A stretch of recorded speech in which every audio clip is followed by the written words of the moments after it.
Hi there. Good evening, everyone. How are you? It is good to see you, and it is good to be seen by you. Welcome, one and all, everybody. Welcome to the show. I, of course, am the one and only Bill Sylvie, aka the Dungeon Delver, coming to you live, loud and clear from an undisclosed location somewhere in the swamps of sunny Central Florida.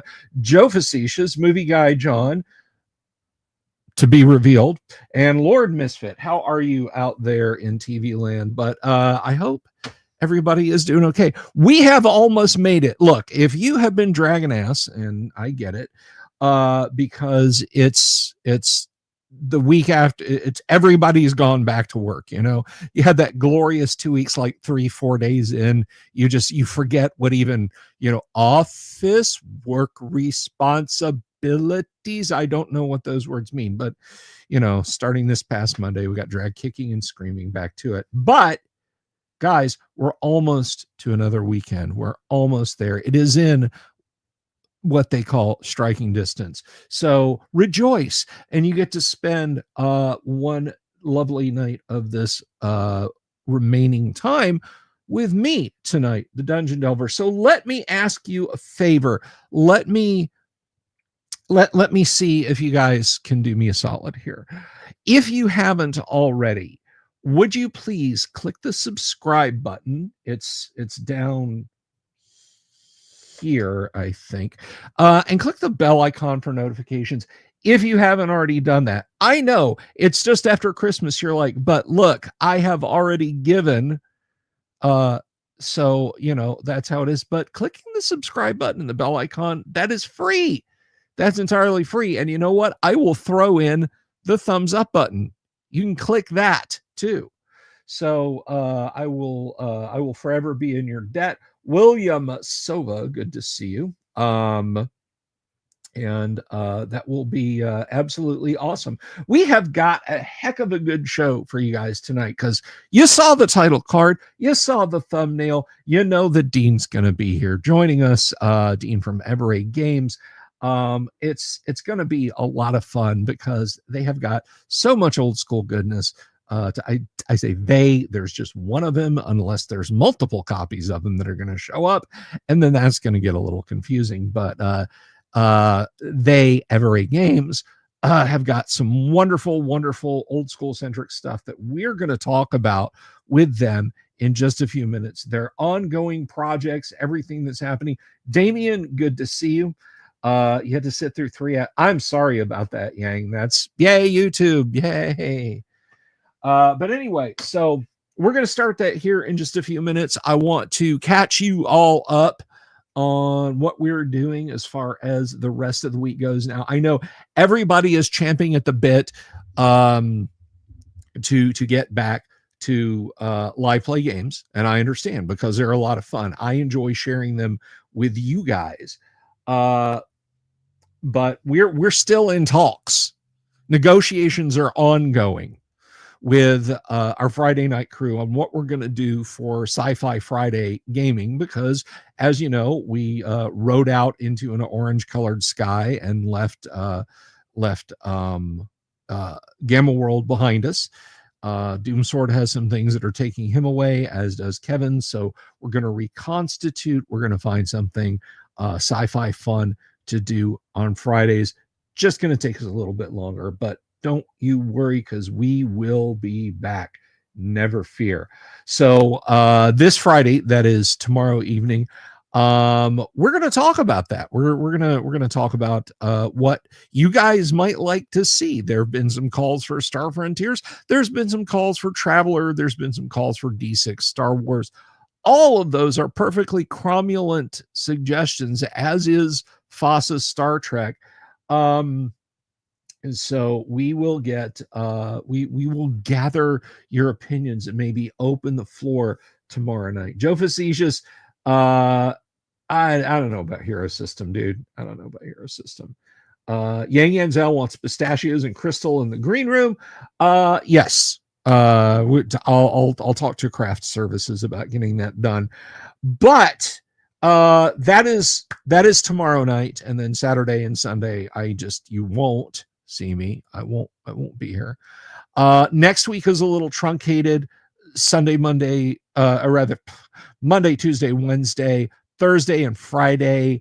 You can still watch me live stream Thursday and Friday and even Saturday and Sunday, but it will be over on the page Philadelphia Area Gamers Expo channel because I will be up in Philly. So I'm looking forward to that. But Joe Facetious was being facetious, saying you're just kidding about Hero System.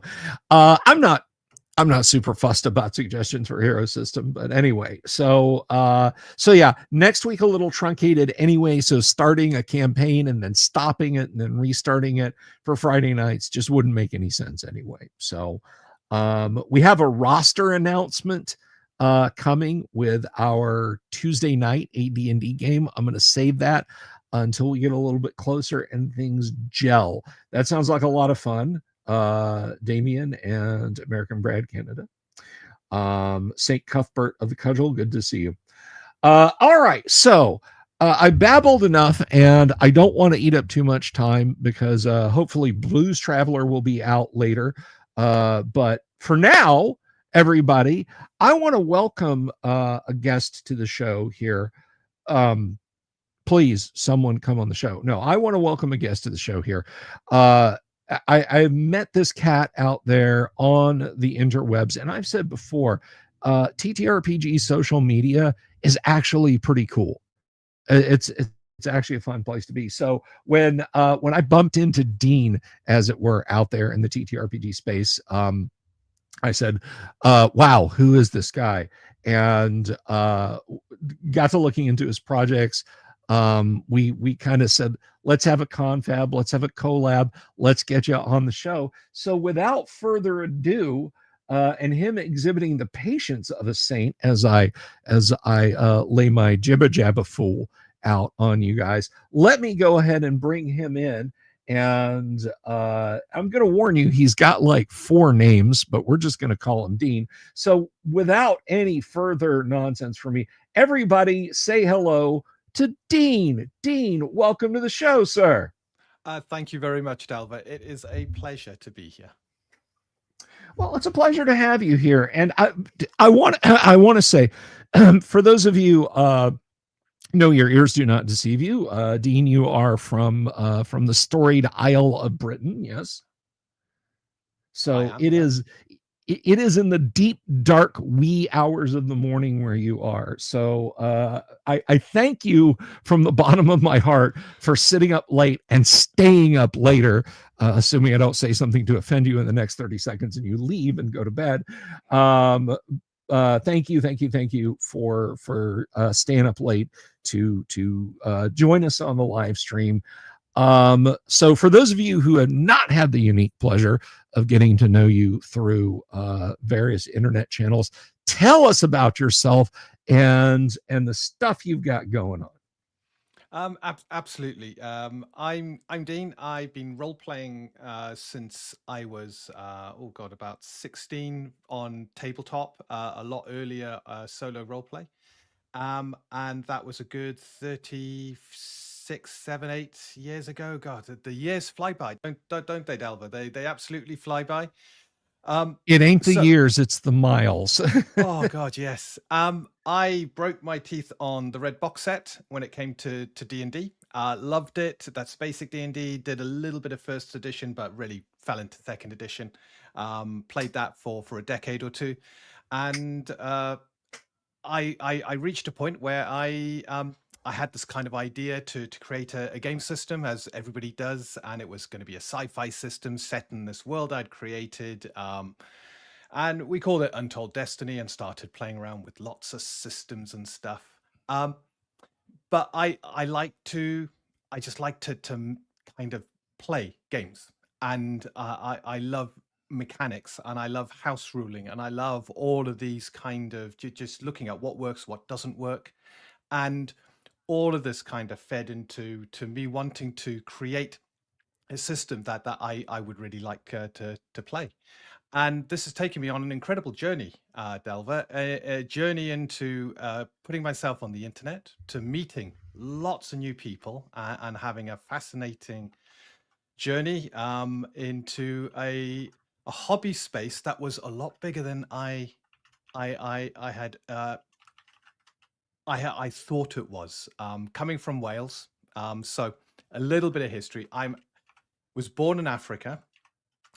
Lived in the UK for a couple of years when I was 6 and 8. Went back to Africa and then came back here when I was 16. And that's when I managed to find some fellow role players and get around the table and actually get to play non-solo games. And Okay. yep. So being based in Wales, I fell in with roleplay societies at university. Loved it. That's where I met Vicky, who she would have loved to have been here, but unfortunately she's got work tomorrow morning, and it means she's got a bit of a busy day. So she gives her apologies, but she would have loved to have been here. But that's where I met Vicky. We fell in love. Roleplay's been at the heart of what we've done. And the community in Wales has been fantastic, but it wasn't until we decided to actually do our own game to enter the bigger world, as it were. We went to the UK Games Expo a couple of years back, that we actually saw just how big a community it is out there, and the warm welcome we've been given. So that's a little bit of a rambling kind of intro to me. I hope that's okay. No, that's absolutely fine, and that's why I asked the question, man. The boilerplate is fun because it is, it's the solid stuff. We get the straight dope, and that is pretty awesome. I gotta back up for a minute though. We need to throw this bus in reverse and ease back up the highway with the greatest of care, because I've got it. So, born in Africa. Moved to the UK, then moved back to Africa, then back to the UK.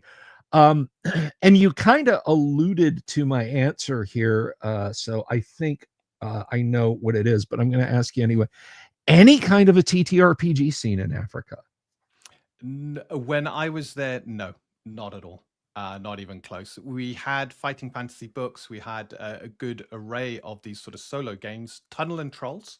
I got my hands on a Tunnel and Trolls book, and no one to play it with, but thankfully they had a couple of solo books as well to go with it. So I managed to get my fix there. And Dragon Warriors, strangely enough, a lot of Dragon Warrior books. And that was, it's got concepts like Thaco and stuff like that in there. So my first experience of a tabletop roleplay system was Tunnel and Trolls and Dragon Warriors.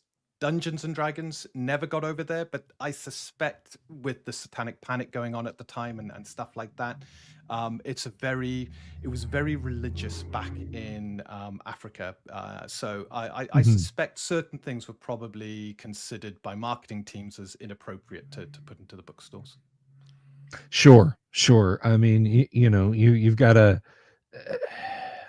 Got to tread lightly, Now you mentioned fighting fan. I've got back here on the shelf. It's impossible to see, but I've got some fighting fantasy. I'm looking at City of Thieves. Starship Traveler was always a favorite of mine. Did you do Starship Traveler? I did. I really enjoyed that one. I believe that's where you could swap out your spaceship, couldn't you? Is that the one? Honestly, it's been so long. I do know that it had probably one of the cleverest endings of okay. So for you guys who don't know, the fighting fantasy games book, they're just like choose your own adventures or endless quest books, in that they do come to a conclusion. They're not sandbox campaign worlds. But Starship Traveler had this you could come to a point in the game where if you were super frustrated, is the whole point is you're pulled into like another galaxy or another part of the galaxy. It's a bit like Voyager, Star Trek Voyager. But you get to a point where you're given the option to literally just randomly input numbers into your Navi computer and flip to a random spot somewhere in the book and just go from there. And I remember as a kid doing that, and the page that I chose, the entry that I chose was the victory entry by accident. I literally just said this one, and I flipped to that one, and there it was.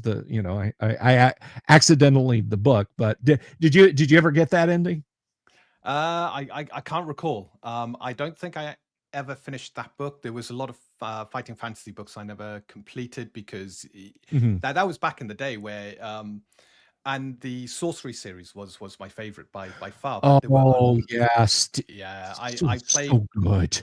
all of them. But the problem you had, and it caused me a lot of frustration as a young kid, is you would have this, do you want to do X? Go to this section. You go to that section, you're dead. And then it would be Yeah, like, oh, I got to yeah. start again. So some of the books I found very frustrating. But the sorcery Some of ones us I loved. stuck our pinky in the previous page and just would load from last save. I But started go to on. do kind of save states and stuff like that. But the Yeah, one I really loved was the you were playing a pirate and you were against another pirate and you were going down the seas trying to get amass as much treasure as you could to win the contest by the end of the book. And I loved that one. oh, I that's can't recall a the good one. title though. Yeah. I did a YouTube short. I don't know if you got these, but TSR actually released a series of one-on-one game books, and they were literally you were playing a choose your own adventure game against another player. And the ones that I have are actually Fafhrd and Grey Mouser themed, where you're literally like you can come to points in the game books where you have this diceless you just kind of use a grid system to fight against someone, and it's pretty neat. But yeah, the uh you've triggered a core memory, man. You've activated a core memory talking about the choose your own adventure books and so on and etc. But you're absolutely right, and I have to mention something for those of you who are interested in RPG history. um Tunnels and Trolls, it's like a weird inverse D&D, and back me up on this, Dean. It is almost geared specifically to solo play. It's an RPG that says, "Hey, let's just do solo play." Um, but It is, anyway, and it worked very well. Solo play, very yeah. interesting mechanics. Oh yeah. So to kind of blip us up out of the nostalgia mine that we were trapped in there for a minute. My fault. So you like so many of us, you took your passion for the hobby and you're turning it from hobby into into, if I can use such a lofty word, career. um Tell us what you got going on. Tell us a bit about Everae Games, and I'm going to pull your website up and share it with these fine folks. I'm assuming some of them are fine folks, but we'll just go with it that they all are. So Everae Games, we set up the company to to kind of bring everything under one banner.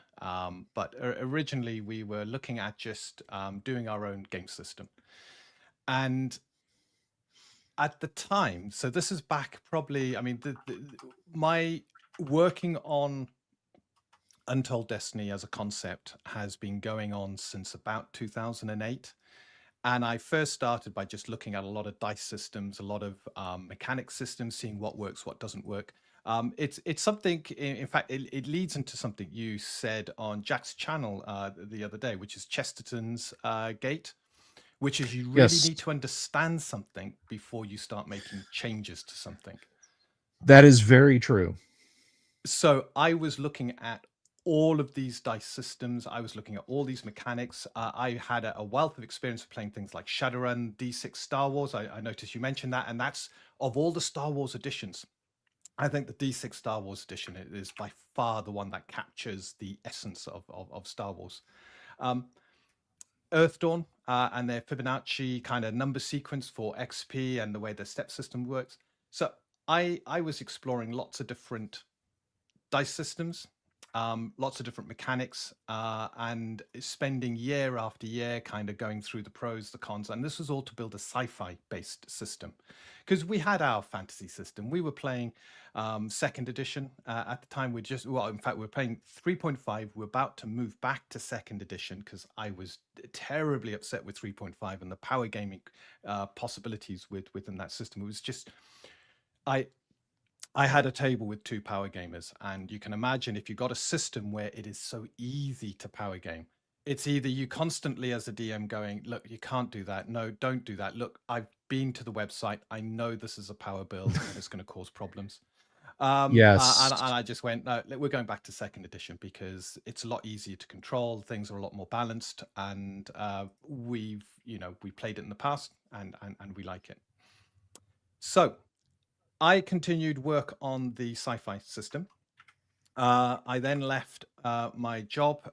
Vicky said, look, if we want to do this, let's actually have a good look at it. Let's start building games. And I actually did a computer game at the time called Strategic Defense, which was a tower defense kind of strategy game. Really loved it, but it was on the mobile platforms, and mobile was changing at that time. So where I envisaged writing a lot of these sort of computer games, small little games that I loved, that market was beginning to change, and the loot box kind of era was really in full swing. Candy Crush had just hit the scene. It became very predatory. Yeah. I didn't like it, so I kind of backed away. At that stage, health took a bit of a dive, so I spent a lot of time seeing specialists, trying to figure out what was going on. It turned out it looked like it was a gallbladder issue. I had that out this year, and last year, sorry, and I have not felt any better than I have now. So going through these to the surgeons who helped you out, let me just say that took a lot of gall. Anyway, go ahead. So back in 2022, we'd been playing 5e for a bit, and I had got quite fatigued with role playing because we'd done the second edition campaign. We'd moved on to Pathfinder because I thought, let's give Pathfinder a go. And oh my God, that was even worse than 3.5. And it's not to disparage anybody who plays Pathfinder, because it is a very robust system. You got a lot of options, but as a DM, it broke me because I had 3 power gamers at that point around the table. And the maths was too much. The numbers were too big. It was just too much fatigue at my side of the table. So once I had a bit of a break, I came back to 5e, and I thought, right, let's give 5e a shot. And I began to kind of wake up to the idea of number squishes, smaller ranges of numbers. The fact that you can actually have a lot of fun without numbers having to go from 1 to 20 and stuff like that. Mm-hmm. And then I thought, do you know what? This would be perfect as a kind of framework to Untold Destiny. So Untold Destiny came back up. I was having B12 injections at the time. My B12 was very low, and I was feeling a lot better. I was on thyroxine, so I was feeling a hell of a lot better. And I thought, right, we're going to use 5e framework because I think it's a great framework. But I always house rule stuff. As I said earlier, I love mechanics. I love looking at systems. And I started to house rule some of the stuff in 5e to make it a little bit more robust, actually bring it more in line with things like first edition and second edition. So I brought back item saving throws because I love the threat of an item be destroyed. I think that from a player's perspective, that can actually inspire certain types of roleplay, like a rust monster appearing and all the heavily plated warriors hiding behind the wizard. The classic Bill McLean cartoon, the rust monster and the Dungeon Master's Guide, and the plated warriors leaped into the arms of the magic user. Absolutely, and I had that at the table when we were playing second edition. Rust monsters, just absolute terror into any fighter wearing heavy armor. So I decided, let's use 5e. we got the framework, 90%'s done. I can house rule the rest. And there's a lot of people kind of doing these 5e modules. So it sounds great. And then the whole 2022, the debacle about their licensing agreement, and then being told I'm not welcome in the hobby space. I was like, okay, we're not going to go down this route. Wizards, they didn't seem to be very inviting when it came to using their system, and politically it just felt the wrong thing to actually do. So I decided at that point, let's write our own system, but I want it based on the classics. Because I love classic systems, and I think there's a lot in a classic system that's missing from today's systems. I also think there's a lot of baggage in a classic system that you can streamline into today's system. So I know, Bill, you're very much a purist. You love your first edition. So this is probably, you can't meddle with that. Whereas I'm a bit of a meddler, and I want to create a system that doesn't give me a lot of homework as a DM, but also brings the players directly into the game, makes them feel very invested, very character driven, and supportive of campaign based gameplay. So Vicky one night said, okay, if we're going to do this, let's do this properly. Let's go to the UK Games Expo. Let's look to launch a Kickstarter. Let's bring all this under one banner, and let's actually, treat this as a proper business venture and try and get some funding so we can complete it. Build it, see if people like it, get the funding, and complete it. So with that in mind, I decided it was going to be a fantasy-based system, because fantasy is I love fantasy systems. And we parked the kind of sci-fi stuff to one side. We were still going to use the Untold Destiny universe, but build a system that could be dropped into anybody's custom worlds. Because I think there was I can't recall where, but there was a survey done, and it was asking the question on, do you play in established worlds or your own world when you run a game?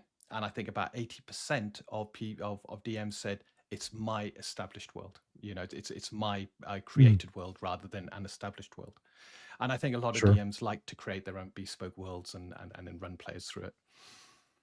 So I wanted something that could be not tied too heavily into a world, but had a complete world with it, which was rich, vibrant, and would set the scene. So yeah, we just started with the classics, as it were. And I went, right, okay, what works, what doesn't work? Let's start reimagining everything. So things like armor class. I got to one stage where we started with the concept of armor class, but then we brought in things like the ability to parry, the ability to dodge, and that then became baked into your defenses. And at that point, armor class was no longer needed. And armor became more of a mitigation factor rather than making you harder to hit. And your ability to parry, your ability to dodge became those kind of mechanics. We were also live streaming a playtest series called Business Unusual. And the one great thing with I say live streaming, sorry, we were recording and then putting out episodes of Business Unusual. And the one great thing with that is I do a lot of editing. So I bring up Adobe Premiere. I start to go through the editing of it, make sure it's all great. You're forced to watch people around the table play your game, and you're forced to look at where the time sinks are. And it was a great experience, because I began to notice some of the cracks, some of the areas that sounded great on paper. But when you look at it and you're looking at players playing it, there's a little bit of confusion, or there's steps being done that aren't needed. And that's where I identified armor class. Yeah, get rid of it, because you're rolling against an armor class, and then you're asking the person you've hit, because you hit their armor class, if they want to defend against it. So just get rid of armor class, just jump straight to them defending. So started with the classics, and then started to think, what if things could be done slightly different? What if we could streamline it? What if we could bring the numbers down a little bit more? What if we could, support the kind of pillars of play that we're after, which is character focused, story driven, support campaign based gameplay. So everything was made sure it would go down those routes. Combat had to be involved, immersive, but also not take hours and hours. And I think we kind of got to a nice balance there. And combats had to be exciting. They had to be the one thing I've never liked, and it's purely because as I said, I run very story driven based campaign based games, and the one thing I absolutely, and 5e made it even worse, was the stop start day. And it was, right, guys, you're going into this dungeon and you hit your first encounter, and the warlock in the party goes, right, well, I've blown my 2 spells. Can we have a short rest? And you're there going, oh, okay, right. Okay. So you're going to spend an hour yeah, we're going to spend an hour. Okay. And then they continue. A bit of a tougher encounter. They managed to get through it okay, but the cleric's going, look, guys, you took a lot of damage. I'm out of healing. Can we now go back out and have a long rest?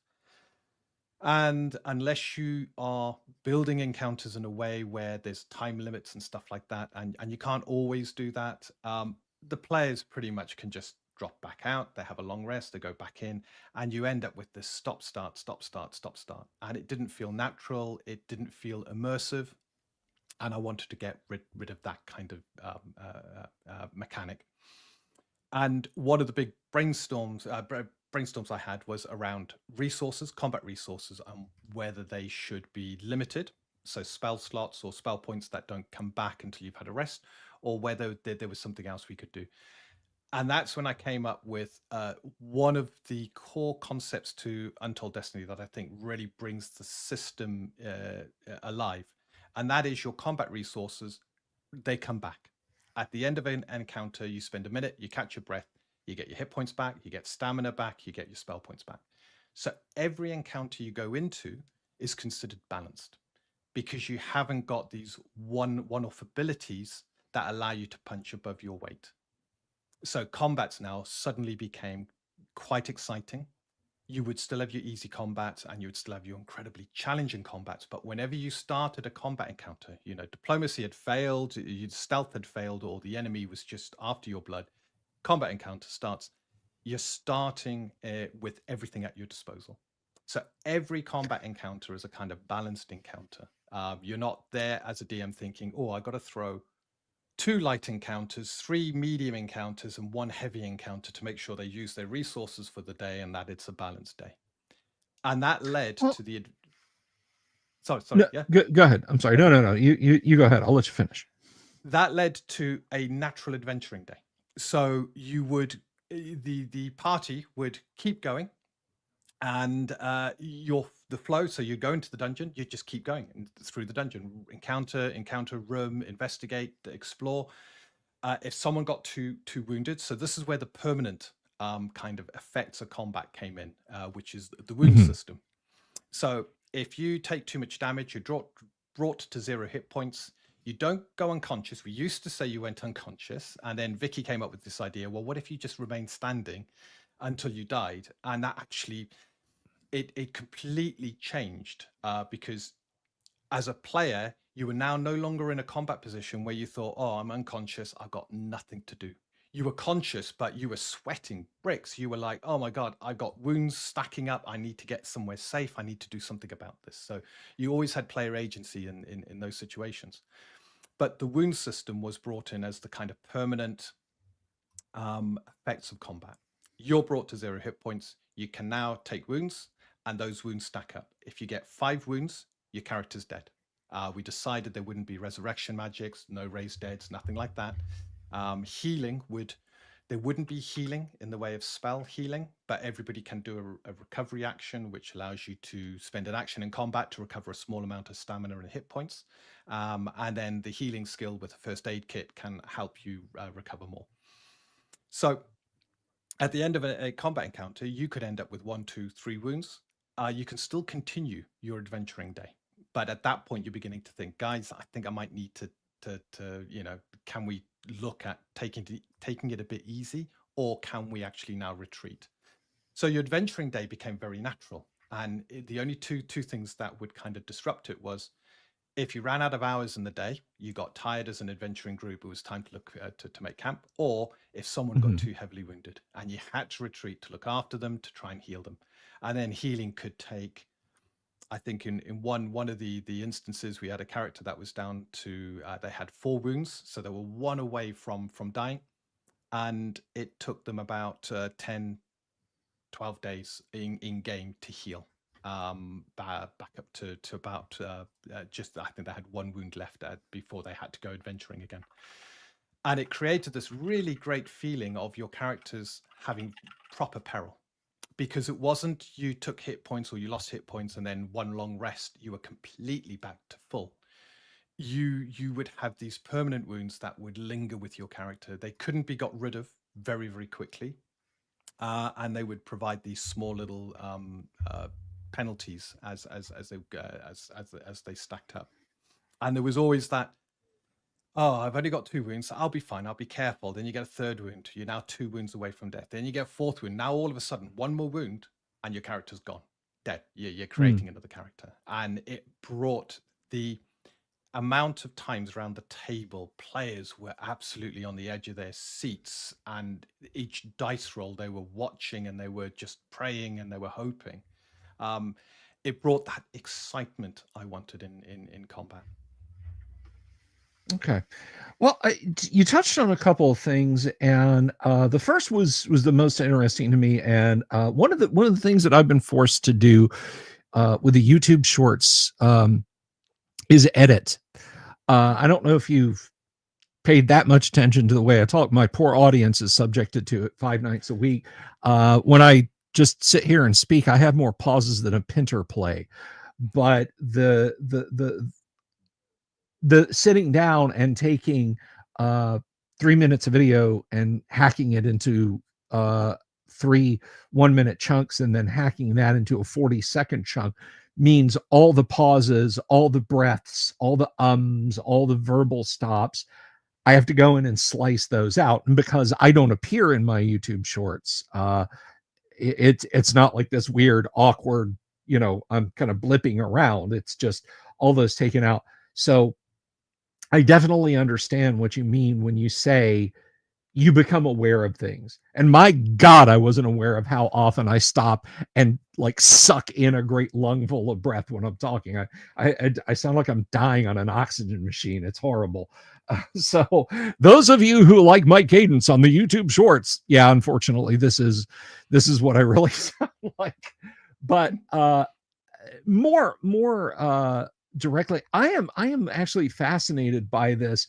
That in your approach to game design, you've actually found yourself stumbling in to a time and motion study. It's like you're the Frank Butler Gilbreth, and I guess that would make the Lillian Mahler Gilbreth of TTRPG design, because you sit and you watch the playthroughs and you find out what's lagging, and like a good editor, you go in and you edit those things out. That's really very cool. But I do, there's something I want to touch on. I want to take the loyal opposition point of view here with regard to it, and I want your feedback on this.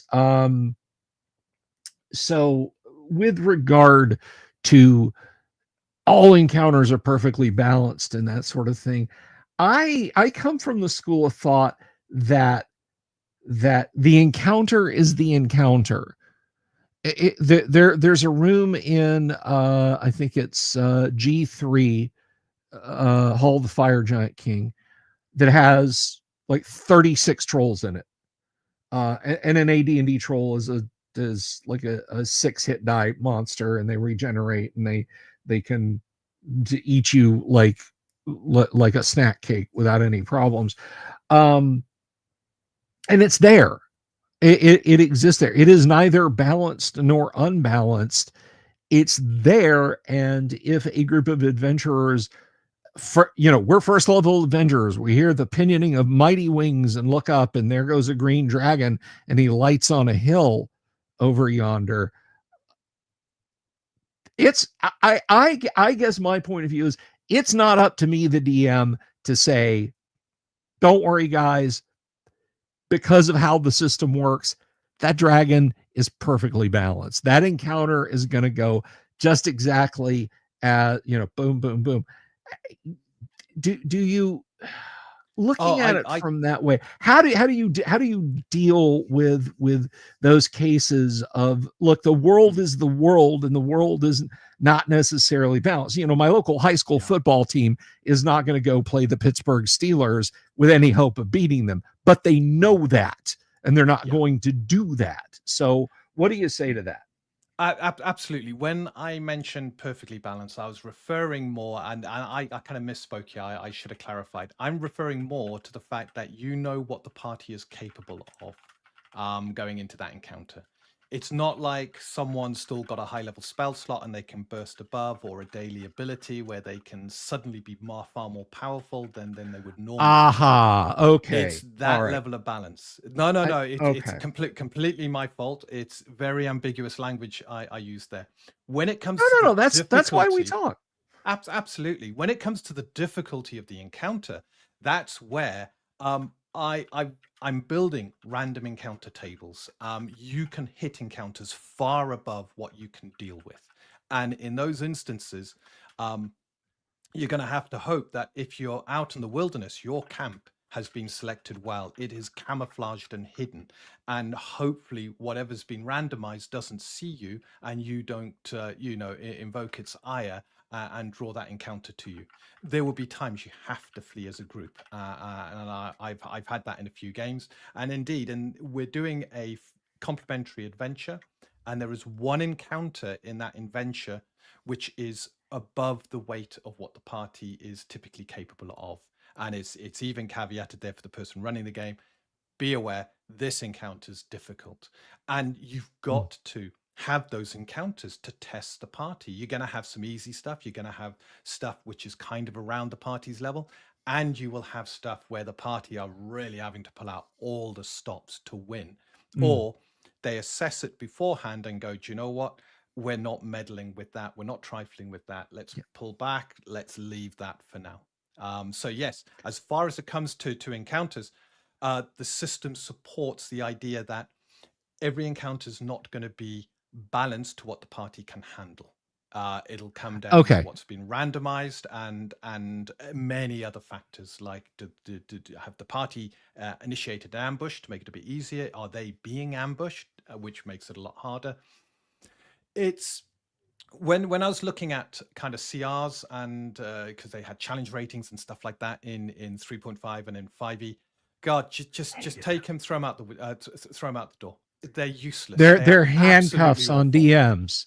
Yeah, they are. And this is where you get the, a balanced party should have this many of these mini encounters and this encounter and that encounter. No, just get rid of it all. And I hated that, and that's why I wanted combat resources refreshing, so you weren't shackled by having to think, at some point the party have to rest because they're going to be out of their resources and won't be able to continue any further. Yeah, and that is one thing. And let's beat up on CR and take its lunch money for just a minute. That is one thing that I don't think any. It's like I go back to this time back in 1999 when I was listening. My wife came home. I was getting back into AD&D. She came home, said, "Hey, turn on the radio on NPR." That's kind of our, public broadcasting here in the States. Turn on NPR. The guys who are designing the new D&D are talking about it. And I listened to them, and I was a little flabbergasted. I didn't know the D20 system was ahead of us. I didn't know the 4th E and 5th E stuff was coming. None of us did. But listening to Sean Reynolds, to who else did they interview? I don't remember, but listening to the guys who designed the D20 system talk about, well, we interviewed players and they want to play for exactly this long, this many times a week, this many hours, and they want to be to this level by this time and have these powers and do it boom, boom, boom, boom, boom. And I was a little bit taken aback because I didn't hear the word fun. They didn't say, we talk to people and they want to fight a dragon. We talk to people and they want to slay a tribe of orcs. We talk to people and they want to tell stories about how they got so many gold coins they melted them down into bricks and just started building their castle out of them. There was not a lot of that, and it made me scratch my head. And then once I looked into the game and started to look at things like optimal builds and challenge rating systems, I was like, something is rotten in the state of Washington. So it always makes my antenna go up when somebody talks about, oh, well, the encounters are balanced. To what? To the point of not being a challenge? I mean, by God, if a first level party wants to tussle with that green dragon, or if a 12th level party wants to go bully orcs, that's okay. That happens. Because I know you've seen it because we've talked about it. You've seen high level parties walk into what should be a dog fall at worst and get the floor wiped with themselves. Yeah.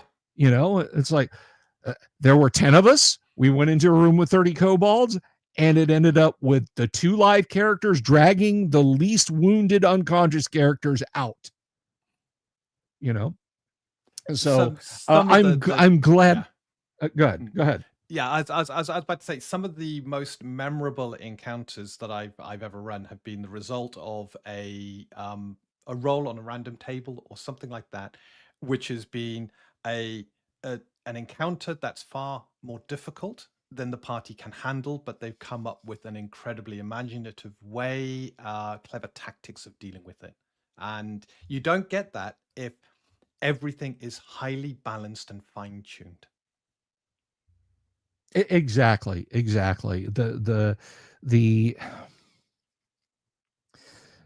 I mean, people can say what they want about OD&D basic of any flavor, AD&D second edition being shambolic. Here's the thing.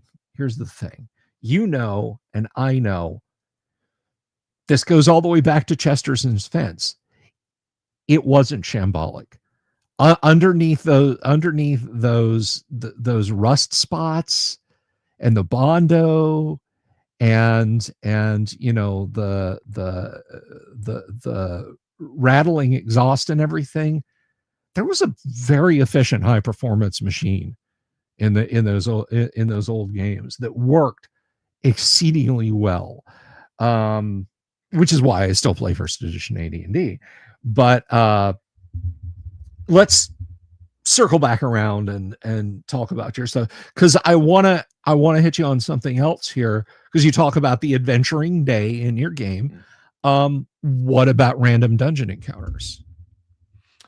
If it makes sense for the dungeon to have random encounters, absolutely. There's no problem. So I've always seen, I typically don't use random dungeon encounters unless the randomness is which room does this group of creatures appear in. The exception being, I ran Undermountain, that's the second edition version, and I absolutely use random monster encounters there because the dungeon's so vast, it's huge, creatures. You're not talking about a smaller dungeon that has a fairly enclosed ecosystem. And I always try and approach dungeon design with a bit of logic thinking. I've never liked random tables where you're randomizing something and you're there thinking, how the hell did this creature get here? When you got this in this room, you got that in that room, and it just couldn't appear where it's appearing. So yeah, when it comes to random dungeons, random encounters and dungeons, if the dungeon makes sense, absolutely you have your random encounter tables. So if there's a wilderness-based, underground wilderness-based area, it makes perfect sense. If you're up above ground and you're wandering through the wilderness above ground, definitely your random encounter tables are vital, and they make the world, they simulate the world and make it feel far more alive than it would normally be. Well, I mean, I guess my counterpoint to that would be with random encounters in a dungeon setting.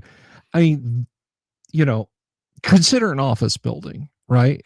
If you go into an office building and on any given Sunday, well, no, that's bad because there won't be anybody there unless the office building is in the Vatican.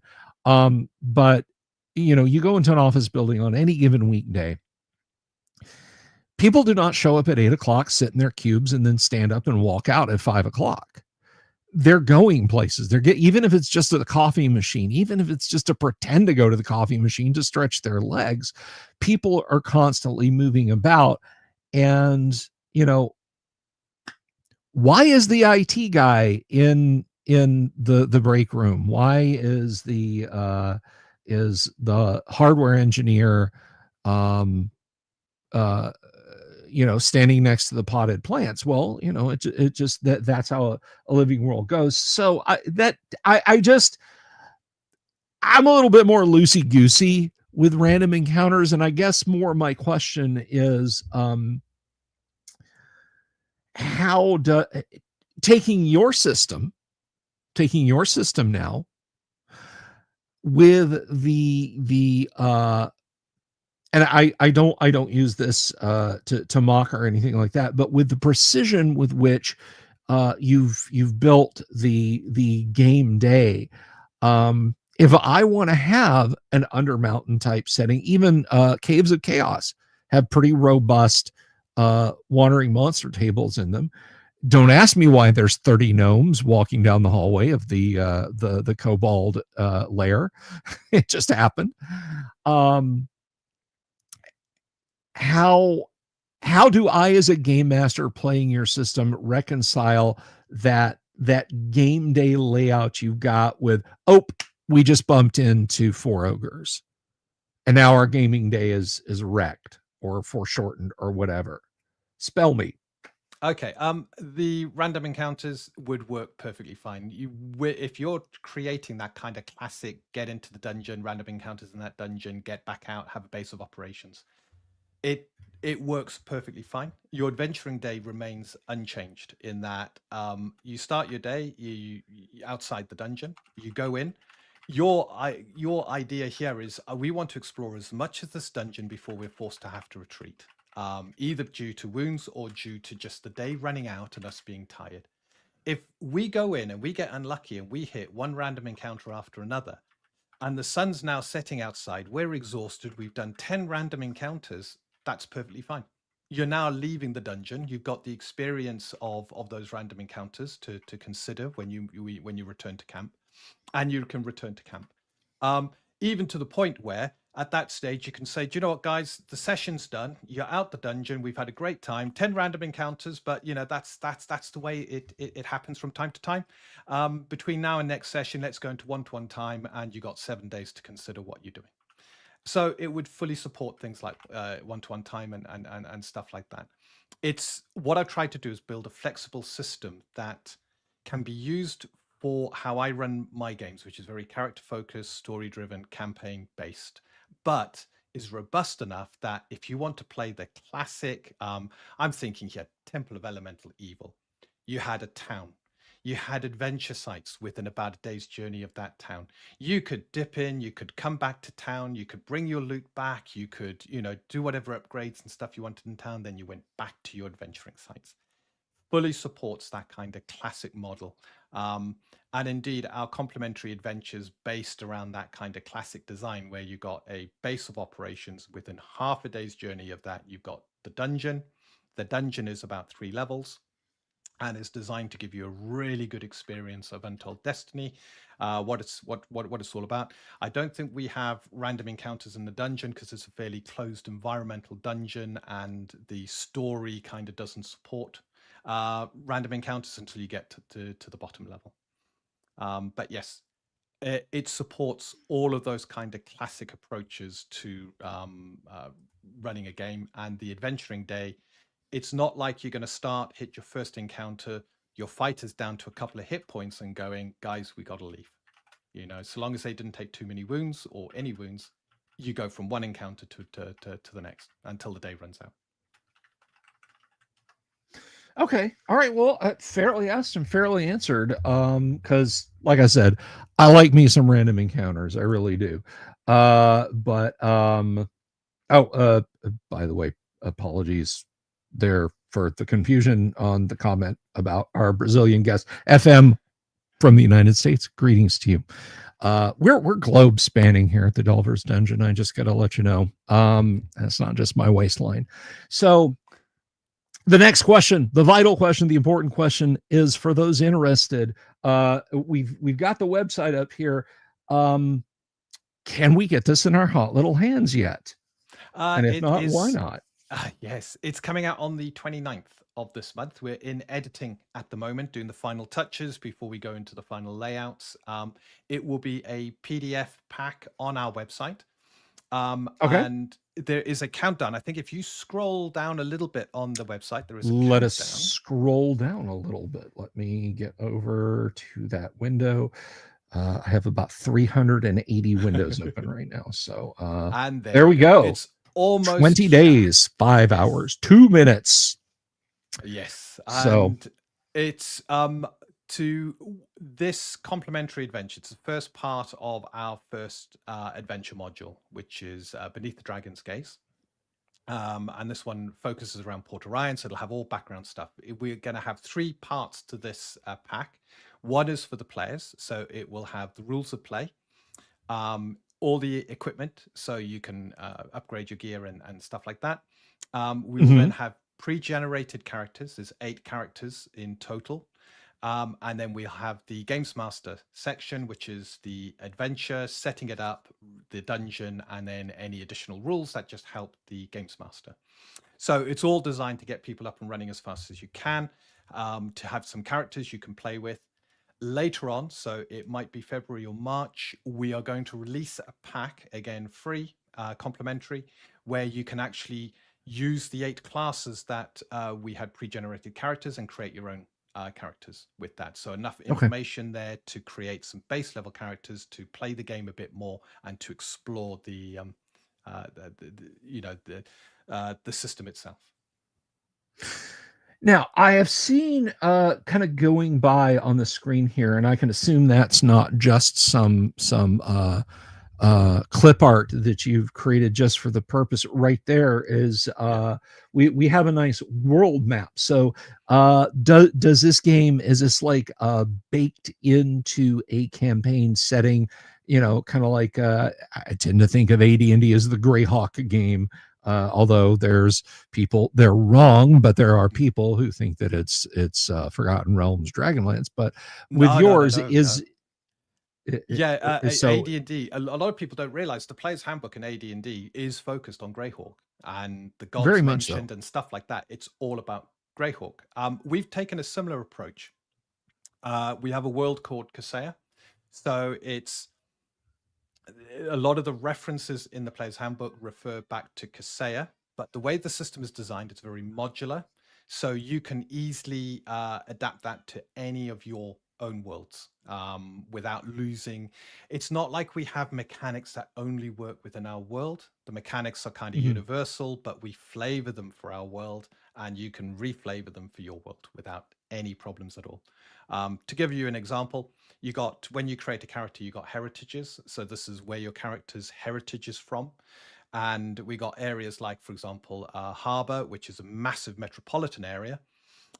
Within the Adventurer's Guide, that heritage will be Harbor, flavored for Kaseya. In fact, you can see Harbor on there right now. But it will also indicate if you come from any metropolitan area, you can use this heritage. So if you've got your own game world, so Greyhawk, for example, you come from I forget the name of the big city in Greyhawk. Is it Greyhawk City? Greyhawk. Yeah, I thought it was. I was second guessing. So if you come from Greyhawk, you can have that heritage. So it's flavored for our worlds, but done in a way that is very loose, so that you can adapt it to your own if you prefer to run your own world rather than use our own. So it's not like it's completely baked in that you can only run it within our world, Kaseya. You can run it anywhere. Excellent. That's excellent. So we were talking about this last night about, it was more about genre specific rules, but I do not mind an RPG that says, look, not only are these science fiction rules, these are science fiction rules that are specific for the setting we created. I mean, I've never seen anything so strident in a rule book that says, no, don't try and play Star Trek with our Star Wars rule set. It won't work. But the point is, I don't mind that. I genuinely, if a game comes at me and its rule system has base assumptions that say, we're assuming that you're playing in this world this way, from there, do what you want. But that's, everything is kind of baked together. Um, it's kind of like when you go to a restaurant and get a meal, they don't expect you to immediately dump all the contents on your table and start re-preparing it right there. But I like the fact that, on the other hand, yours is open-ended. So if a fellow wanted to run a Greyhawk campaign but with your system, they could do that. I like that. They I like absolutely that quite could. a bit. Yeah. Um, Another good example there is we've got gods within our system, and those gods within the Adventurer's Guide are all Kasayan gods. okay. But they're done in a way where if you want to create your own gods for your own world, yeah, you can do it. That's excellent, man. That's quite cool. Now, I want to jump over to something real quick here, because again, this is something we've seen coming up here. This is the candy that you lured me into your gingerbread house with, and that is right there, the classic maps, classic role playing maps. Everybody who's been paying attention to the screen, you've watched these roll by. I'm going to do that so people can get a look. You've got your non-repro blue, your darker non-repro blue, and your gray maps here. uh I mean, I almost feel like they speak for themselves, but tell us a little bit about the map project. Okay, so classic maps came around because as part of the adventure that we're putting together, I started looking at putting some maps. And I use Incarnate. I find it just works the way I'd like a map package to work.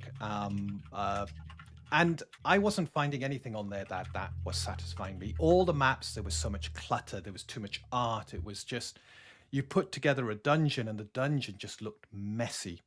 And I like you, Bill, I come from an age where your maps were very much hand drawn, and there was a little bit of detail, but not much. The detail came in Mhm. how you explained what the players could see, and then how the players interacted with that.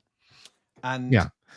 I had found over the last sort of 2-3 years, especially when I was running 5e and using adventure modules, I was stopping describing stuff because I'd put a map down, the map would have all this stuff kind of laid out, and I wouldn't even bother describing because the players were more focused on what they could visually see on that map.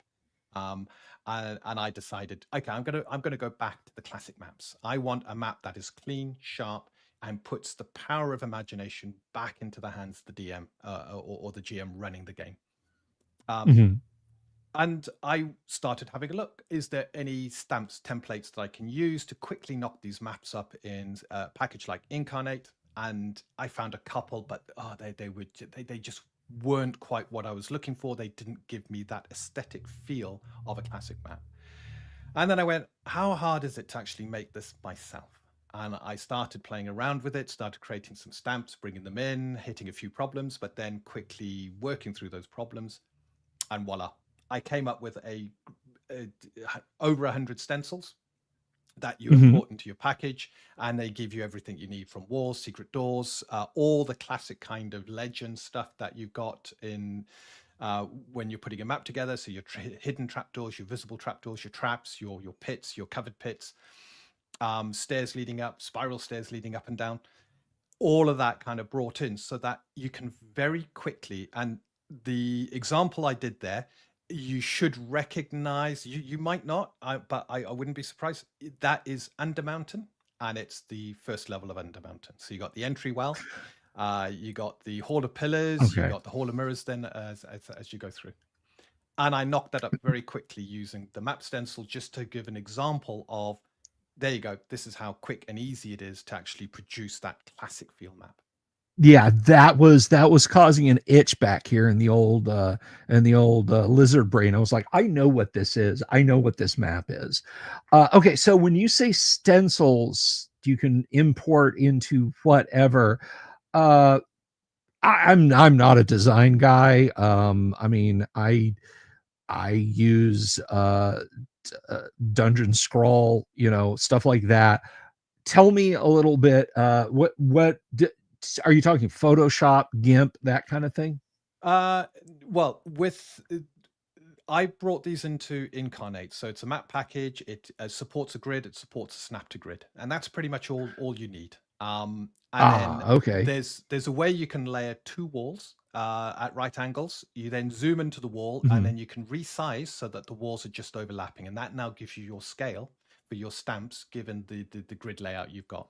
And now with snap to grid, you can say, I want a wall and I want it here, here, here, here, here. I want the room this shaped. I want a door over here. I want this over here. And all you're doing is just taking these little bits of like stamps and just stamping them onto your electronic map to create the map you're after. The fiddly part Okay. is coloring in the background, but even that, the only fiddle part on that is where you've got like curves and stuff like that in your dungeon. So you're having to go zoom in and just do a brush curve across. But on our Mm, YouTube, we got some tutorial videos that just take you through that and how quick it can right. be. Right. Go ahead and shoot me your YouTube channel. I will put that for you folks who are watching this post ex facto. It'll be down in the video description, but I'm going to put it up on the screen. It's Yep. If I the just chat system grab the links. unfortunately doesn't let you do it live. Um, yeah, there's a little studio chat or private chat. Yeah, I've Uh, got that over there. Doohickey, there you go. And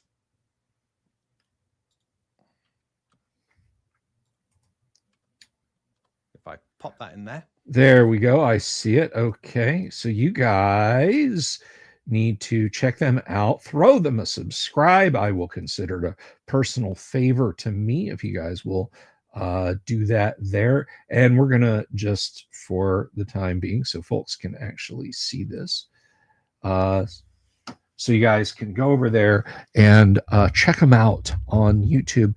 And speaking of checking things out, you talked a little bit about kind of getting out there in the world and getting into the con scene. Now, I have heard very good, very cool things about the con scene in the UK and on the continent and so on. What have you been to? What are you aiming to hit soon? And any thoughts to coming over to the colonies? Right. So we there are a couple of big cons we have in the UK. And about a decade ago, we were hitting like the mostly computer game cons, so Mhm. EGX stuff like that. Um, Right. the UK Games Expo then started up, and it's based in the NEC, which is in Birmingham, and when they started up, they were all about, we're going to have these big halls. You can run games, you can play games, you can buy games. We'll have all these traders, and we'll just celebrate board games. And they kind of tagged on role play games, and role play games became a bigger part of that. They have now grown to the point where they take several massive halls in this exhibition center. I don't think it's quite as big as some of the cons you have in the US, but it's one of the biggest ones we have over here. And the organizers, they're great. They get about 60,000 people through on the weekend, and it celebrates everything to do with board games and role playing. And we've met some good friends there. You can go into one of the big halls, and you can see people playing games. You can just walk up, think, yeah, that looks interesting. Have you got a space? Sit down, meet some friends, play a board game. So that's one that we haven't attended last year. I don't think we're going to attend this year. It's quite expensive to attend as as a participant as an event. Um, but we've also, I'm trying to think, we attended something called Continuum, which is based up in Luton, and that was quite interesting. Very small affair. A Mhm. close-knit community. You got people who've been attending this con for year after year, and they got on site accommodation, they got a bar, they got restaurants. So you you kind of go for the games, and we ran some demos there, so you had people signing up, and then you stay at night to socialize with people and such like. We also have a game called Dragon Meat, which is based in London, and there's I think the TTRPG convention, which is based in Scotland. So we have a couple here, of which we've attended as many as we can, but it's obviously time, it's travel time and stuff like that. So the UK Games Expo is the main one we have within the UK. We're looking at some point at possibly going to Essen, which is another big board game convention. When it comes to conventions, though, from everything I have seen, you nail it over there. You absolutely nail your conventions. They're huge, they're big, there's people in there, there's cosplay, there's everything. And yes, I would hope in the future we could head across the pond and actually attend one or two of your conventions over there, because they just look incredible. Well, one thing I can say, let me pass the wisdom on to you. But no, I would dare say, unless you're going for business, I may get some angry folks, people who are upset with me for saying this, but unless you're going for business, maybe don't go to Gen Con, at least not as your first con. 70,000 people. That is the population of a city that goes to a city and occupies that city. that is 7 divisions, 7 infantry divisions occupy Indianapolis for the better part of 5 days. So I would tend to think you can get you can get kind of lost in the shuffle pretty easy there. But Yang posted up, if you like a smaller con scene, EggCon, it's growing. It's growing. EggCon's a lot of fun. GaryCon. Yes. I've love not been. GaryCon. Oh, dude, you got. My opinion, my 2 cents, and anybody out there in the audience who's been, you can weigh in on this. I'd love to hear. I think GaryCon is the Gen Con now. Because Gen Con, like if you go back and you look at the old Dragon magazine, you like to look at like old issues of Dragon and look at the ads for stuff, right? Yeah. You go back and you look at like, come to Gen Con 11. Hundreds of people will be there. We're in 2 exhibit halls this year, like that's the vibe, don't you think? Like it's bustling and it's big, and you can do stuff all day long, but you're not drinking from a fire hose. You're not getting like pushed to the wall like, oh, there's just too much to do. And I found GaryCon was that sweet spot of massive, but also not like, well, this again, it's 70,000 people and I'm kind of lost in the shuffle here. So my advice, if you're going to come to the States for a con, EggCon, GaryCon, or even even something like up in Canada, Dungeon Minister does Clericon. That's a very, very small con. But what does he do? Yang, type this in the chat, like a 150 people there at Clericon. But yeah, so I would love to raise a glass with you if you make it, or if I make it to the UK. That would certainly be a lot of fun. But let's see. So you had mentioned something about hitting computer gaming conventions and talked a little bit about computer game. Is that something that you've just kind of set aside, like, nah, we're not going to do that? Or could you see yourself pivoting back to a to something like that? It's not something I would go back into. My coding days are behind me. Yeah, I love creating games, and I think back to some of the computer games I've created, and I've had a blast. But it's the time, it's the effort, it's the it's not my skill set anymore. I don't do it day in, day out. You get a bit rusty, and then trying to get back into it, it just takes too much time. That said, Sure. going forward, if when we're successful, when we got a bit of money behind us, I've got no problems looking at a small indie gaming studio and saying, I'd like to, get you guys to make a game if you're happy to do so, and come to them with an idea and see where that goes. Yeah, that's it's I think it's a little bit cynical, but I think people who also mean well kind of agree with this, that um where the money is, if you will, is not just in having an IP, but it's being able to kind of get that IP out there so other people are doing things with it, and then it's bringing it back to you, an IP Yeah. that you can share, and a marketable IP. And I think that's exactly the right approach there, that you talk about. um the day comes, uh you guys are uh not having to appear on tiny little YouTube channels to talk about your stuff.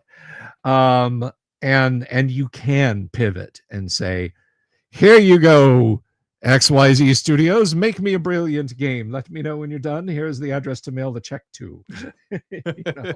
That's the dream. I'm sure would not be that easy. And I don't want to do a Games Workshop where you give your license to everyone. I think that's a big mistake. Yeah. Well, yeah, I gotta.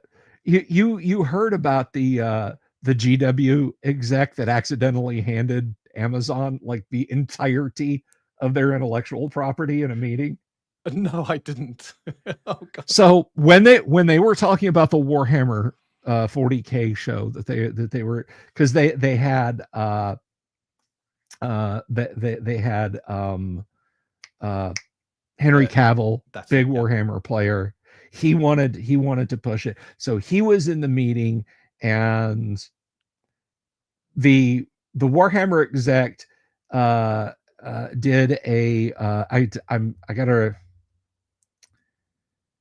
I want to remember this guy's name, because I want my analogy to be perfect. So you and I are of a certain age, and you remember the fall of the Berlin Wall, right? Yeah. I watched it on TV as it happened. It was yeah.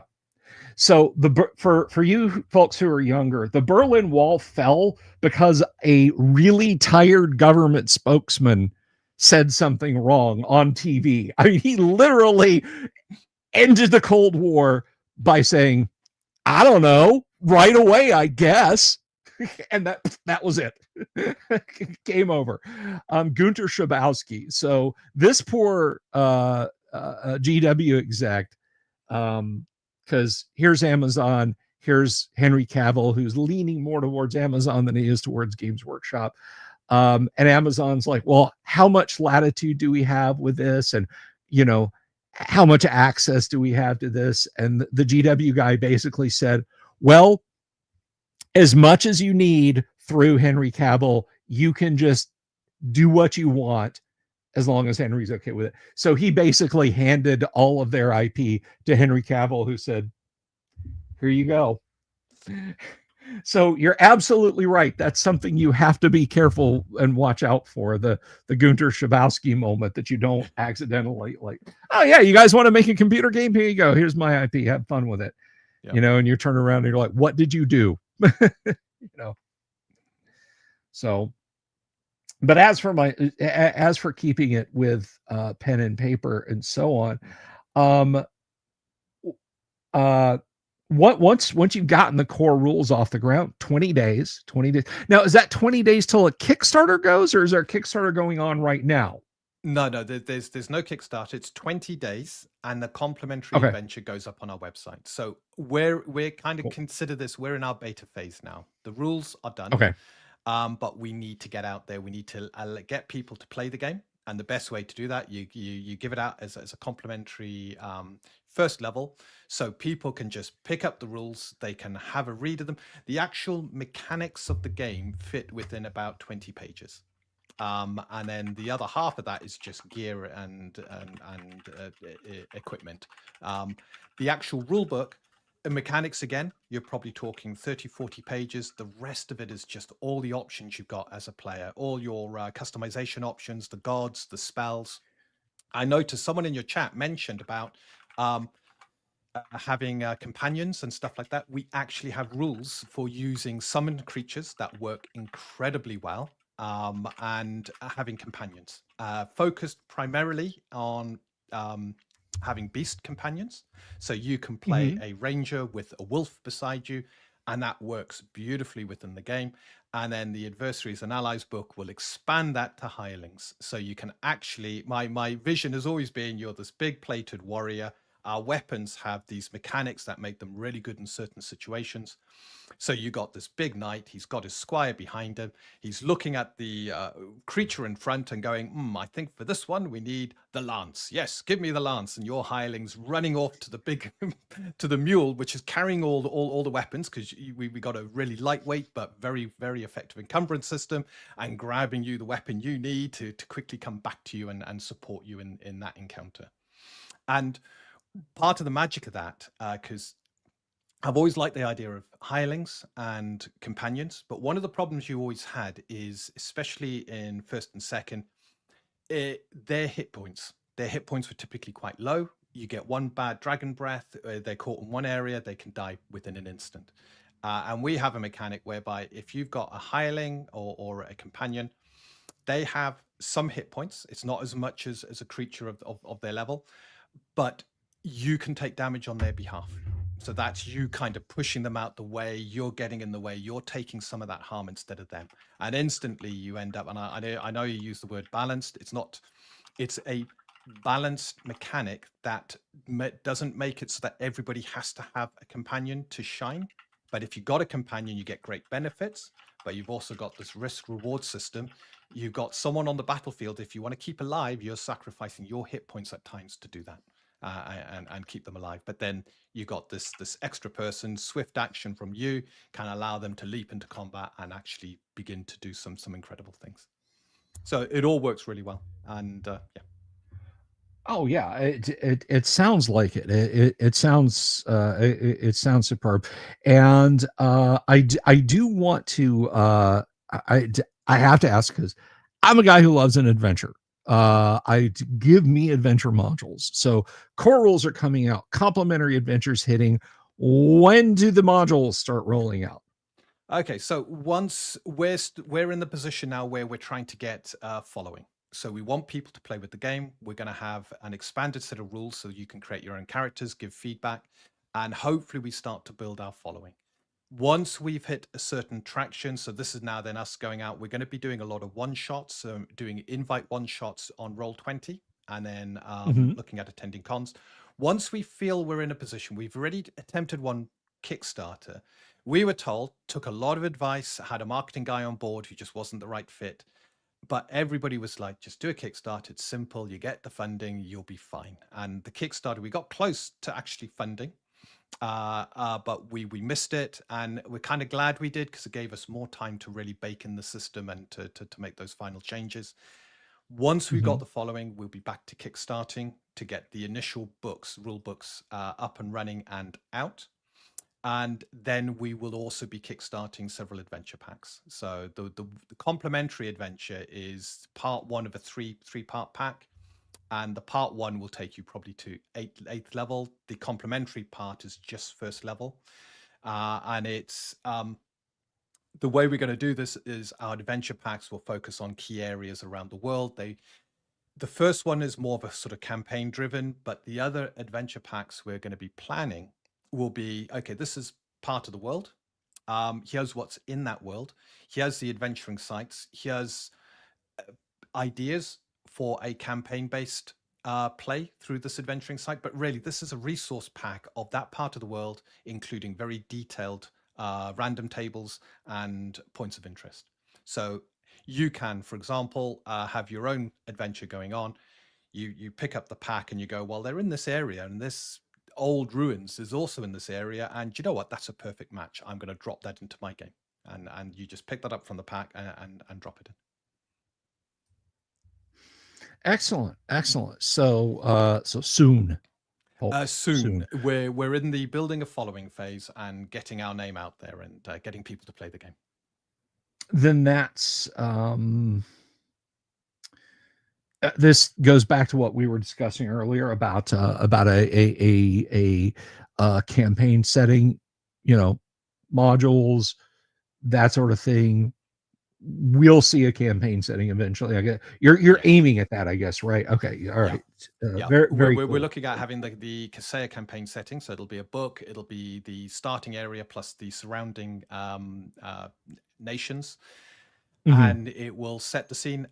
The system has been designed in as I said, a very modular approach. So when we do the campaign book, it will have additional heritages and family options, backgrounds, potentially classes, as well as bonus features and then gear that is unique to certain areas. So all these bits can just be picked up and slotted into the main rules. And they just expand. They give more flavor. They give more options. They expand the world and how that world is. And it will also support you running a living, breathing world.